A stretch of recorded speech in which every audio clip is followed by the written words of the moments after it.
নমস্কার, আজকের weather report নিয়ে আপনাদের সঙ্গে আমি শর্মিষ্ঠা। আজ কিন্তু দক্ষিণবঙ্গের 5 জেলায় ভারী বৃষ্টিপাত সঙ্গে ঝড়ের পূর্বাভাস দিচ্ছে আলিপুর আবহাওয়া দপ্তর। মূলত দক্ষিণবঙ্গের পশ্চিমাঞ্চলের জেলাগুলো বর্ধমান, বাঁকুড়া, পুরুলিয়া, মুর্শিদাবাদ এই সমস্ত জেলায় কিন্তু 50 থেকে 60 কিলোমিটার ঘন্টায় ঝোড়ো বাতাস বইতে পারে এবং কলকাতা এবং তার সন্নিহিত এলাকায় এবং পাশাপাশি উল্লেখিত এই 5টি জেলায় কিন্তু মাঝারি থেকে ভারী বৃষ্টিপাতের পূর্বাভাস দিচ্ছে আবহাওয়া দপ্তর।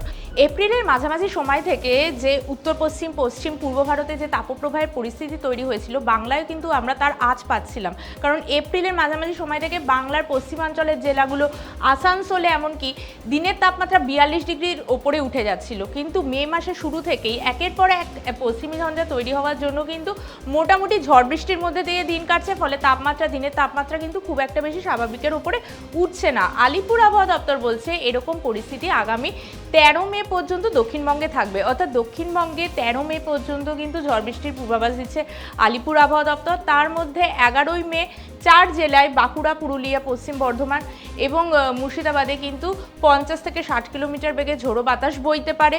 উত্তরবঙ্গের ক্ষেত্রেও 13 মে পর্যন্ত, মানে এখনও ঝড় বৃষ্টি চলছে উত্তরবঙ্গে, 13 মে পর্যন্ত এই সতর্কতা থাকছে। তবে 10 মে উত্তরবঙ্গের উপরের দিকের 5টি জেলা দার্জিলিং, কালিম্পং, জলপাইগুড়ি, আলিপুরদুয়ার, এখানে কিন্তু ঘন্টায় 30 থেকে 40 কিলোমিটার পর্যন্ত ঝড় এবং সঙ্গে ভারী বৃষ্টিপাতের পূর্বাভাস দিচ্ছে আবহাওয়া দপ্তর।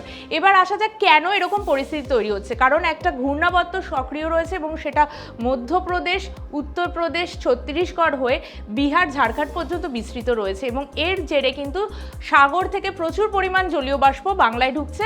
আর তার জেরে এই ঝড় বৃষ্টির পরিস্থিতি কিন্তু এতে কিন্তু মোটের ওপর আমরা মোটামুটি স্বস্তির নিঃশ্বাস ফেলছি, কারণ দিনের তাপমাত্রা স্বাভাবিকের ওপরে কখনোই উঠছে না। আগামী কয়েকদিন এরকম ঝড় বৃষ্টি চলতে থাকলে তাহলে দিনের তাপমাত্রা স্বাভাবিকের উপরে উঠবে না, তেমনটাই বলছেন আবহাওয়াবিদরা। নেক্সট আপডেট নিয়ে আবারও আপনাদের কাছে আসবো। আপনারা সঙ্গে থাকুন টিভি9 বাংলা ডিজিটালে।